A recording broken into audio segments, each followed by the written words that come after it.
fantastic. You've warmed up now. Cindy got you all warmed up and ready to be here. As I said before, my name is Jason, one of the pastors here at the Open Door Church. And it's a good morning. It's a new year. It's, for some of you, even a new chance, maybe. The gluttony and the busyness of the Christmas season is kind of behind you, and it's past, and it's replaced by that weird sense of regret and motivation that can only come with having had drank a whole bowl of gravy and maybe a whole loaf worth of stuffing and gotten really, really, really busy throughout the Christmas season. There's a name that my family has, a phrase, for that feeling where you've overeaten so much you're actually tired from having eaten. You know, you lean back and you open your belt a notch or two and you're just exhausted. We call it the meat sweats.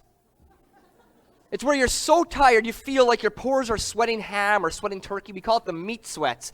And so the post-Christmas meat sweats are followed by New Year.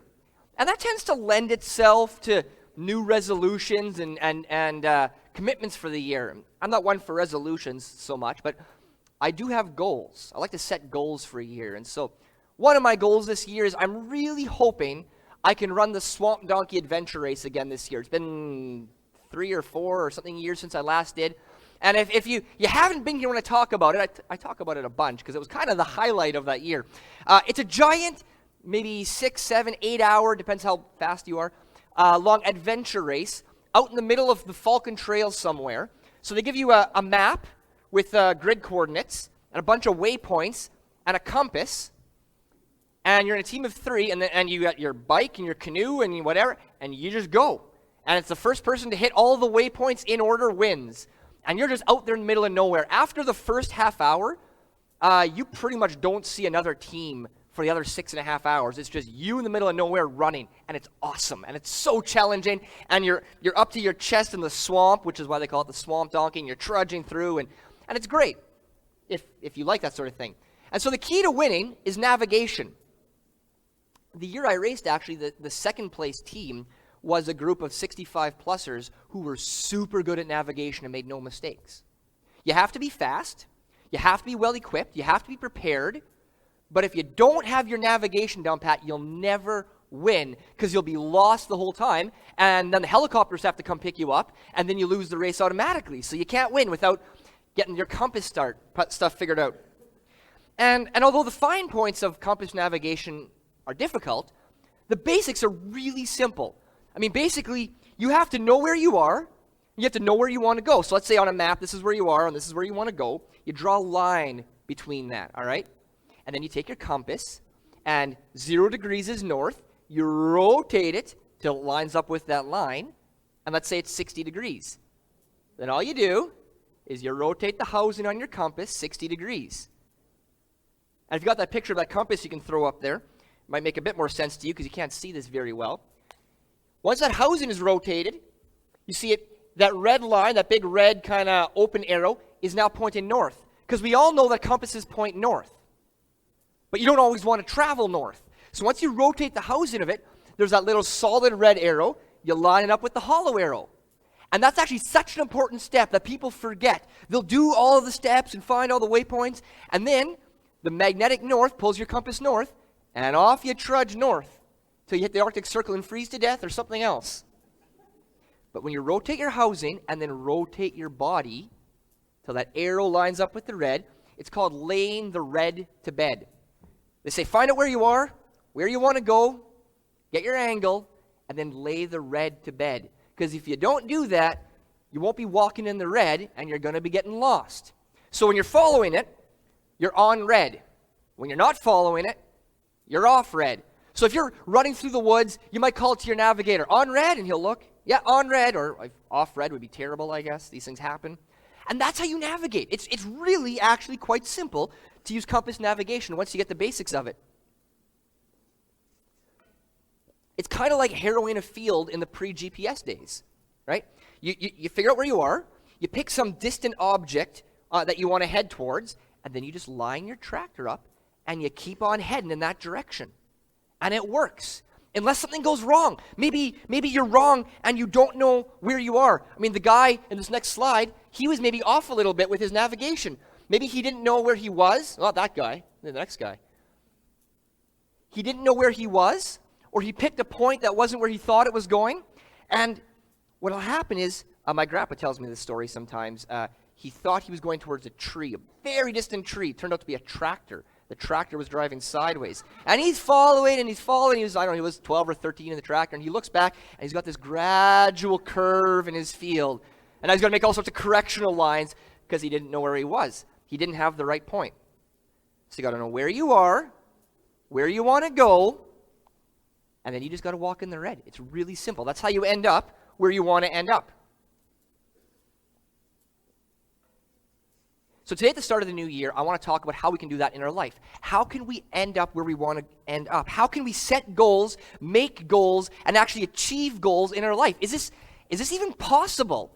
I mean, can we really know where we are in life? Can we really set where we want to go? And can we actually follow those lines, walking in the red in our life? Or are we doomed to be wandering, to be lost, to be fickle, and to end up confused and failing in our goals and our resolutions throughout our life all the time? Can we do this? A principle like this is almost silly to say. I mean, if you want to end up where you want to end up, you have to walk in the direction of where you want to end up. I mean, this is like so basic, it's almost painful to say it, and yet it can be really sneaky. You see how those 3 points, where you are, where you want to go, and walking in that direction, the easiest seems to know where you are, right? I mean, we all know where we are. I'm here. I don't know where you are, but I'm here, and this is where I am. It gets a little trickier when you need to know where you are on a map, on some sort of solid map. That's where it gets really sneaky, because then you have to understand where you are relative to other people and other things. You can't just look down and say, well, I'm here. You have to know where you are relative to things. And that can be really sneaky. I remember the first time I ever went to Puerto Vallarta in Mexico. It was for my brother's wedding, it'd be just a little over 10 years ago. In summer, it was 10 years. And I don't know if I had looked at some wrong map or looked quickly or didn't look at a map and made assumptions. I honestly don't know what happened because I'm pretty good with directions and navigation. But I thought Puerto Vallarta was on the east coast of Mexico. I thought it was below California, or below Florida, but it's actually kind of below California on the other coast. I'm not sure how I made that mistake. I'm not really sure. My parents booked the ticket, so maybe I didn't even look at it. So I get there, and I think the ocean is to the east. So I'm facing the ocean, but of course I'm facing west. And everything is all wrong. And so when I tell somebody, yeah, I'm just going to go north a couple of blocks, they're confused because I'm walking in the wrong direction. And I didn't even know this. I thought I had everything figured out. And I don't know, 2-3 days in, I remember the specific moment when somebody told me, you're backwards, we're on the other coast. And I thought I was going to get physically sick. My head just spun on me, and I was doing somersaults, and I had no clue what was happening. Literally, it felt like I had been walking on my hands the whole time, and suddenly I got on my feet, and everything was crazy. But that's what happens when you aren't where you think you are, and you're not facing where you think you're facing. Nothing makes sense. That can happen in life. It's sort of... It's like when I was in university, and I had a couple of tests. I had 2 big tests coming up, kind of 1 week apart. And so I must have written something down wrong. I don't know how this happened again. These things happen sometimes. I had a big English test first, and the history test was next week. And so I studied for my English test, and I came all ready. And it was later on in the day. I was going to do some last-minute cramming over lunch. First class of the day was history, so I sit down. And then the professor starts handing out this package of paper that looks suspiciously like a test. And I'm sitting there going, this doesn't sound right at all. And I look at my calendar. No, that history test is next week. It comes to my table. That is a history test if ever I saw a history test. That was surprising. Well, the English test was next week. The history test was first. I don't know what happened. I somehow got the dates switched. Thankfully, I kind of kept up the pace with what was happening in class, so I winged it. I did okay. Maybe I lost a couple of percentage points or whatever, but I was fine. But there are things in life where not knowing where you are has bigger consequences than a grade point average or getting confused by the ocean, right? If you're in a relationship, if you're married or you're dating and you don't know where you are, you're in trouble. right? I mean, if you're trying to live on some sort of a budget in your finances and you don't know where you are, you're in trouble. You're heading for a cliff, right? I mean, if you're working at your job and you don't know where you stand with your boss, you got trouble, right? There are a lot of places in life where it's pretty serious. You got to know precisely where you are, because you can't start walking in the red if you don't know where you're starting from, right? I mean, if you look at a map and you don't know where you are on there, how do you know how to get to where you want to get to? So in Galatians 6 verses 3, Paul gives us some good advice. It says, "For if anyone considers himself to be something when he is nothing, he deceives himself." And I'm going to add in there, if anyone would consider himself to be somewhere when he is nowhere, he deceives himself. There's a problem there. In fact, the psalmist says, "Test me, Lord, and try me. Examine my heart and mind." It takes careful consideration, careful examination to know where we are. But it's worth it, because whatever the short-term pain in really knowing where you are in a relationship, in your finances, with your friends, and your goals, sometimes there's short-term pain in realizing that English test I was studying for, it's later. It's the history test that's first. And now you're cramming. But the day before, I would like to have known that, felt embarrassed the day before, and then buckled down and made something work rather than the day of. You can't start if you don't know where you're going. So, okay, let's assume we magically know where we are. Right? Next step is you got to know where you want to get to. And again, this seems like an easy step. Where do you want to get to? You decide. Where do you want to get to? Except that almost everybody I know wants to be debt-free. I'm just going to pick on that one for a bit. You want to be debt-free. You want to know the path to saving more, having less debt, stop signing over your whole paycheck to the interest on your loans, and live within your means and live debt-free. Everybody wants that. If there was a life map somewhere, and it said, you are here, and here is debt-free, 60 degrees in an angle, that's where you want to get to, everybody would be right on that. Except we're post-Christmas gift season, and we're heading into that warm destination holiday season. And how many of us are actually walking on red towards debt-free? I mean, maybe our bank accounts are in the red, but are we actually walking in the red towards debt-free? Or pick your favorite thing. Maybe in your marriage, you know what you need to do, you know where you want your marriage to look like. You never end up seeming to get there. How does that happen? How do we have these ideas of where we want to go and they don't line up? Why is that? It's like we talk about a destination, but then we walk a completely different angle. A lot of New Year's resolutions, a lot of life goals fall down at that exact point. Because we talk in our heads and we plan in our heads. What do I mean by that? The Bible is amazingly clever. The Bible has some wonderful things to say. Proverbs 16 verse 9. A man's heart plans his way. A man's heart plans his way. We know where we should go, but our heart doesn't always agree with our head, right? We plan in our head, but we walk in our heart. Our brain thinks about being debt-free, but then our heart can feel what it'll be like when that special someone opens a way too expensive perfect gift. Or our heart can feel the way the sun on the beach will feel on the warm destination holiday. Or our heart can feel what our head's planning against. And here's the deal. When willpower and brain power meets heart power, you lose every time. Every time. Isn't it true? We know, we think, but then we act differently, isn't it? So we talk debt-free, stable relationship, gym membership, right classes, health foods, and work-family balance. We think, we talk about these things, but then we act from our heart selfishly and greedily, and impulse buying, relationship lying, short-term gain. Our heart and our head aren't in sync. It's like we're holding this compass and we're walking in some goal, we're walking in the red, And then our heart feels something and we become dishonest navigators. We lie, we cheat to ourselves a little bit, and we take a few steps off. And suddenly we're lost. A man's heart plans his way. So are we hopeless? Are we lost? Are we doomed to being fickle and being lost and wandering and never getting to our goals? Is it really hopeless? Proverbs 16:9a says a man's heart plans his way, but the whole thing says a man's heart plans his way, but the Lord determines his steps. And in fact, I'd say earlier in Proverbs, it gets more in depth in 3 verses 5 and 6.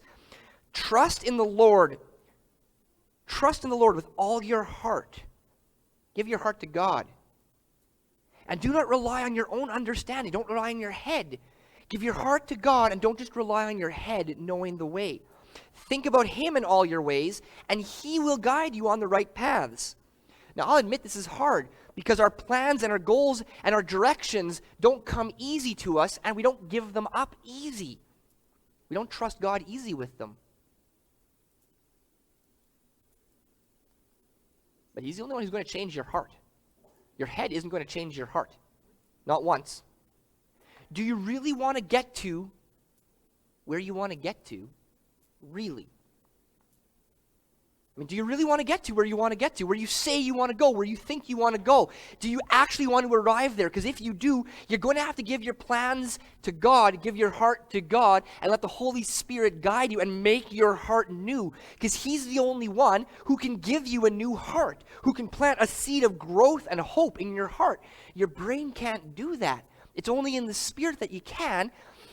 And when brain power meets willpower, meets heart power, you lose every time, and you don't end up where you want to get to.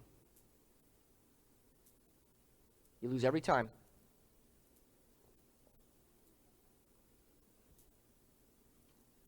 Now I want to look deeper into that next week, exactly what that looks like. But this week, let's just assume you know where you are, and you know where you want to get to. So now it's just a matter of rotating your compass and walking in the red. So that's easy. You put one foot in front of the other, and if you do that long enough, you'll end up precisely where you want to get to, right? Nobody's nodding their head because they can sense a trap, can't you? So when I ran the Swamp Donkey, whatever it was, 4 years ago, then there was one part of the course about 3/5 of the way through, which was great because you're tired and you can't really eat a whole lot while you're running, so you're grabbing little bites to eat, but you're running really low on energy by that point in time. And so there's this one part where when we're mapping it out ahead of time, here's where we start, here's the one waypoint, here's the next waypoint, and there was a trail connecting the two. Well, thank goodness, we can just walk on the trail, and from point A to point B, just be on the trail, rather than stepping and watching and checking and just walk. So nice. So we get to that point, and man, I am dogging it. I am really, really, really tired. And so we just start running. This is going to be easy. This is a cakewalk, no swamp, no nothing, just walking a trail. And we run, and we run, we run. And we're still running. And I kind of lost track of time. I don't know how long I'm running, but we should have been there like a while ago. And I take a look at the compass, and what happened? We're not even facing the right direction. I mean, we were running west, and suddenly I'm looking, and it's pointing north. And I'm going, how does a trail that heads due west suddenly end up facing north? And how did we get here? And well, there's nothing to it but to turn around and start running back the way we came. Well, I don't know if it was 45 minutes maybe we ran in the wrong direction. I mean, you loop around in the middle of a race, and you're 45 minutes in the wrong direction. That's depressing. That's like, you talk about being tired, you find out you just blew 45 minutes tired. You're really exhausted now. So we get back to where we started from, and we do what we should have done the whole time. We take a careful look at the compass, a real careful look at the compass, and we start running a bit slower. And here's what happens. About halfway down the trail, there's a fork in the trail. Only there's a hill on the left side, so you can't see that the trail goes up and over and then continues on. The right fork just real subtly shifts, just a couple degrees. Not enough that you can really notice it in the woods, right? You know, the trails snake a little bit, but it shifts. And 2 sneaky degrees at a time, it shifts, so you're pointing 90 degrees over to the north. and you're lost. There's a Bible verse that summed up exactly how I feel. The sensible man's wisdom is to consider his way, but the stupidity of fools deceives him. That's exactly how I felt. The stupidity of my foolish ways deceived me, and now I'm lost, and I've gone the wrong direction. But I knew where I was, and I knew where I wanted to go, and I even knew how to get there, and I started walking there, and now I'm lost. And how did that happen? I think I'm willing to bet with you that every major life problem you've ever ended up in is closer to this than a major choice to do something stupid. 2 sneaky degrees at a time is how we always get lost, how our plans always fail, how every resolution falls down flat. You went to university or school to learn how to grow and set yourself up for a new life, and now your friends and your parties are consuming all your time, and your grades are slipping. And how did that happen? Where did that happen? You get a job and it pays well so that you don't have to work as long, so you can spend time with your family. But now your job eats all your time, and your family never sees you. And where did that happen? I mean, when did you sit down and say, my job matters more than my family, and that I'm never going to go see them again? You never did. Not once. You knew where you were, you knew where you wanted to go, and you started walking, and then you ended up somewhere different. 2 sneaky degrees at a time. Almost every deep life trap you've ever been in or ever will be in wasn't a choice. It was a series of very small, insignificant choices that led you there. Almost every single one. You once knew where you were, you once knew where you wanted to go, and you probably even were once walking in the red to the path, and now you're lost. And how did it happen? 2 sneaky degrees at a time. And now you're looking ahead the new year saying, this has to be different. This has to be different. You're in luck. Because it can be. Because you're in a church surrounded by people who believe in Jesus, who are filled by the Spirit, who actually want to help you get to where you want to get to. A God who believes in you, and who gives second chances and third and fourth chances to reconcile and to regain what you think you've lost. That verse in Proverbs, love that verse. Trust in the Lord with all your heart, and do not rely on your own understanding. Think about him in all your ways, and he will guide you on the right paths. He will. He will guide you on the right paths. Wherever you are, there is a right path that leads to right action, that leads to a right character, that leads to a renewed heart, that leads to reconciliation with broken family or with broken friends, that leads to a renewed sense of purpose, that leads to an understanding of who Jesus is in your life and what he made you for and the purpose and what he wants to do with your life. There's a path that leads from where you are to there, and God can lead you on the right path. God wants to guide you. He wants to realign your compass to that point. I got lost in the swamp donkey, and I had to eat crow and run a whole bunch back. But you know what? When all was said and done, we came in 15th out of 80 teams. We came in 15th, and we finished, because about a quarter of the teams didn't even finish. And not only that, we finished in the top 15. That's not terrible. I mean, we could have been in the top 5, but I mean, I guarantee you everybody in the top 20 has a I could have been in the top 5 story, but there's a reason why they weren't, right? That's what happens. But we finished, and we finished well, and we finished honorably. And that's the deal about life. It's not done yet, and you can still finish, and you can still finish well. This year actually can be different. This isn't just fake optimism from the preacher. I really mean this year can be different. You can set goals. You can ask God to help show you where you are, help show you where you need to go, and to set you on the right path. And he can give you a new heart that will start you walking in the red and keep you walking in the red. He will lead you on the right paths. I'd like to issue a challenge this New Year's. I'm going to invite the band to come up. close in a minute. But see, here's the thing about goals and paths. Like I said before, they're really sneaky. You can think you're somewhere, but you actually aren't where you think you are. And it can be really confusing. So my challenge, I think you can kind of figure out where I'm going with this challenge throughout the message. But my real challenge to you is, if you have a pen and a paper right now, or if you take notes on a smartphone or whatever, pull it out. Or if you're like me, ask your wife to pull it out, because I'm going to forget to write it down in the first place. But either way, whatever your recording system is, pull it out. I want you to write down 3 questions and take your time to answer them. You don't have to answer them by next week or next month. Take your time. Because I'd rather have you answer them well than answer them quickly. This isn't a pop quiz. This is a life quiz. So here's the 3 questions I want you to write down. And you can apply this to your life as a whole, or to a specific issue, or to a specific relationship, or to a specific problem. Where am I? Where do I want to end up? And what's the first step on that path? That's it. And then underneath that, I want you to write one word. Pray.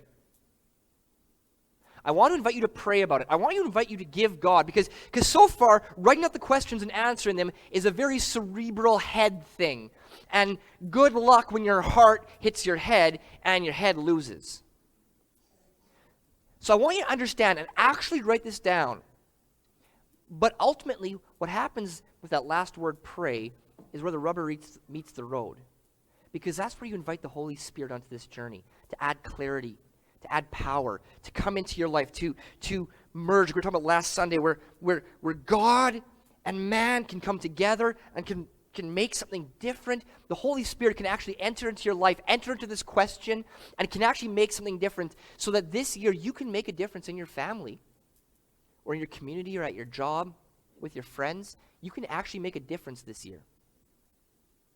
So I want to encourage you, take your time. Invite God and answer those 3 questions. And I guarantee you this year will be different. Bow your heads with me, please.